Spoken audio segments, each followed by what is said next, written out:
berkesudahan.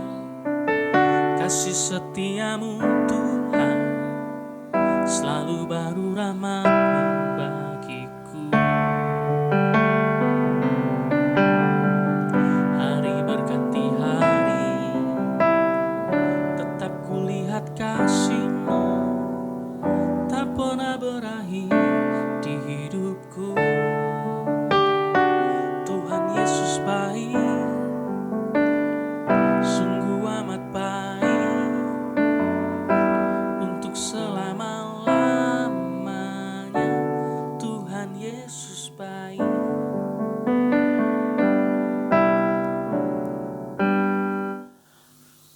Tuhan Yesus baik dalam hidup kita, saya pikir itu menjadi sebuah kata yang harus kita aminkan, bahwa Yesus memang baik dalam kehidupan kita.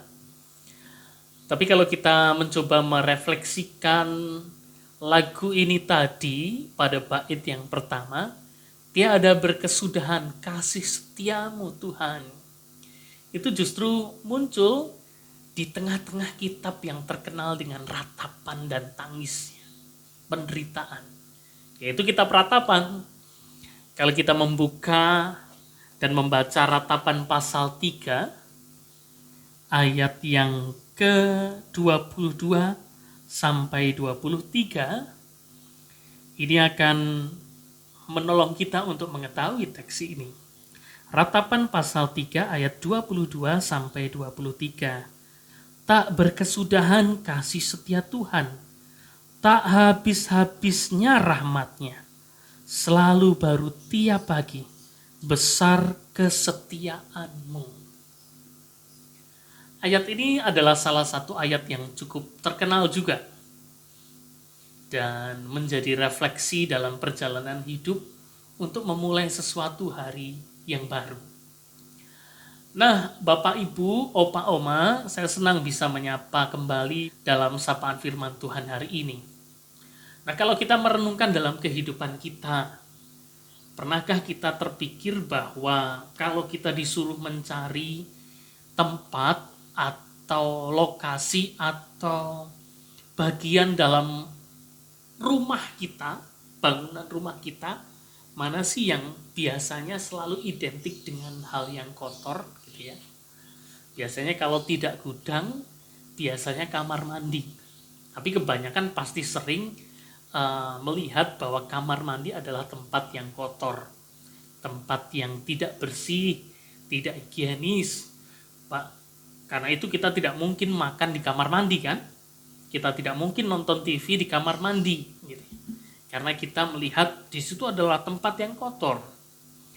Tapi kalau kita coba renungkan, apakah kamar mandi adalah tempat yang selalu kotor?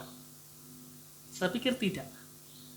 Kalau kita mau menemukan pesan dalam setiap kehidupan kita, dan kita mencari sesuatu yang baru dari setiap peristiwa kehidupan, bahkan juga tempat atau sesuatu, kita akan menemukan makna yang baru juga. Misalnya kalau kita melihat kamar mandi yang identik dengan kotor, identik dengan sesuatu yang tidak bersih. Tapi bukankah kita tahu, hanya di kamar mandilah kita yakin tubuh kita dibersihkan. Artinya, mungkin kamar mandi adalah tempat yang kotor. Tetapi dari tempat itu jugalah kita tahu bahwa kita sudah bersih. Kita tahu bahwa kita sering membersihkan diri di tempat itu. Di masa pandemi ini, setiap kali kita pergi keluar, seringkali kita juga kembali pulang ke rumah harus mandi dulu. Saya kalau ada jadwal pelayanan keluar dan bolak-balik sehari 2-3 kali, ya saya mandi bisa sampai 3 kali, bisa sampai 4 kali. Sampai sedemikian banyak. Di satu sisi kamar mandi adalah tempat yang kotor, tapi di sisi lain, di kamar mandi adalah tempat membersihkan, tempat yang paling menjadi standar bahwa kita sudah menghilangkan atau membuang yang kotor-kotor atau termasuk virus-virus itu. Ambil contoh lain, kalau kita melihat kotoran kambing, kotoran kerbau, kotoran sapi, Selama dalam benak kita, kita melihat yang bau, yang kotor, yang menjijikkan, maka kita tidak akan menemukan sesuatu yang baru. Kalau kita mencoba memikir, kalau Bapak Ibu suka tanaman misalnya, di belakang saya ada tanaman. Kebetulan istri saya, walaupun di tengah kesibukan ngurusi anak ataupun juga praktek, dia juga mengambil sela-sela waktu untuk berkebun misalnya. Nah, kita tahu kalau kotoran kambing, kotoran sapi, atau mungkin kotoran-kotoran lain hanya kita pandang sebagai kotoran, tidak akan punya makna. Tapi kalau kita melihat sisi lain, ternyata kotoran bisa menjadi pupuk, kotoran bisa menyuburkan tanaman, kotoran bisa membuat tanaman-tanaman kemudian bisa tumbuh dengan segarnya dan bisa berbunga misalnya. Tentu kita akan bisa memaknai sesuatu yang baru. Mungkin itu kotor, iya. Mungkin itu bau, iya. Mungkin itu menjijikan, iya. Tapi kalau kita lihat dari sudut pandang yang berbeda, ini bisa jadi pupuk, ini mungkin bisa menghasilkan uang, ini bisa menyuburkan tanaman. Kita bisa menemukan makna yang banyak sekali dari sesuatu ataupun tempat ataupun peristiwa kehidupan. Nah, Bapak Ibu yang terkasih dalam Tuhan, dalam perjalanan hidup kita harus pintar-pintar, pandai-pandai, ataupun juga terus mencari hikmat Tuhan, mencari sesuatu yang baru dalam perjalanan hidup kita. Bagi kita yang mungkin ingat pertama kali, waduh, rambutku ternyata mulai ubanan. Waduh, aku ternyata mulai tua. Waduh, mulai keriput. Dan terus kemudian kita menyadari bahwa tua itu menderita, tua itu sakit penyakit, tua itu adalah kesusahan, tua itu adalah tidak diperhatikan anak. Maka yang muncul dalam pikiran dan hidup kita ya buruk-buruk saja. Tapi kalau kita mencoba merenungkan, rambutku sudah putih, tapi aku tidak perlu takut. Tuhan berfirman, sampai memutih rambutku dia akan selalu menggendongku. Mungkin tubuhku akan lemah, mungkin kulitku akan keriput, mungkin rambutku akan rontok, tapi aku bisa menjadi berkat. Tapi aku bisa menjadi pendoa. Aku bisa menceritakan perjalanan. Aku punya pengalaman yang banyak dan itu adalah sudut pandang yang baru untuk menemukan hidup kita. Nah, saya pikir setiap kali kita membuka mata, terus kita mencoba mensyukuri hikmat Tuhan dalam setiap hari kita, setiap kehidupan kita. Mungkin pengalaman-pengalaman kita bahkan termasuk masa pandemi ini. Kita sulit bertemu, kita sulit berkumpul, kita tidak bisa menyapa opa oma yang lain. Mungkin juga bahkan ada yang opa oma lain sudah berpulang mendahului kita. Teman kita sudah berpulang mungkin. Tapi kita tidak perlu berkecil hati. Kita tidak perlu merasa menderita ataupun mengeluh. Kita bisa menemukan sesuatu yang baru. Tuhan, hari ini Engkau memanggil pulang sahabatku. Aku sangat bersedih, ya. Tapi dia berada di tangan yang benar. Dia bersama dengan Engkau. Suatu kelak aku nanti juga akan pulang kok. Semua orang akan pulang. Tuhan, hari ini aku melihat anak-anakku mengalami kesulitan. Karena ekonomi mereka mulai tergoncang karena pandemi.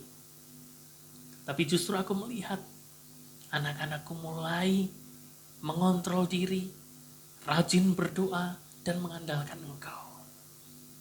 Tuhan, aku melihat cucu-cucuku yang kayaknya kalau sebelum pandemi kemana-mana, sekarang banyak di rumah. Di satu sisi kasihan sih, tidak bisa main. Tapi di sisi lain saya melihat bahwa anak ini mulai bisa menghargai kebersamaan di tengah keluarga. Dan itu adalah berkat. Selama kita bisa mencari sesuatu yang baru dengan hikmat Tuhan, maka kita bisa bernyanyi, selalu baru, tiap hari rahmat tak berkesudahan. Selalu baru rahmat. Tapi biarlah kiranya firman Tuhan ini bisa menjadi perenungan bagi Bapak Ibu untuk menghayati perjalanan hidup kita hari ini, esok hari, bahkan mungkin tahun depan, bulan depan, sampai pada akhirnya kita semuanya bersama dengan sukacita, bersama dengan Tuhan. Tuhan berkati kita. Amin. Mari kita berdoa. Kami belajar mencari sesuatu yang baru dalam peristiwa hidup kami. Apa yang kami lihat, kami pandang kotor, pandang hal yang buruk. Tapi kalau kami menemukan hikmat Tuhan, kami bisa melihat berkat di sana. Kami bisa menemukan sukacita di sana. Kami bisa menemukan kegembiraan. Maka ajarilah kami ya Tuhan, untuk kami dapat menemukan berkat sukacita dalam cinta kasih-Mu.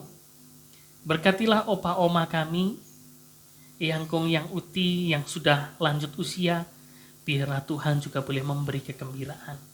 Bagi setiap kami, apapun kondisi kami, baik kami yang masih sangat kuat, ataupun kami yang mulai lemah, ataupun kami yang sangat lemah.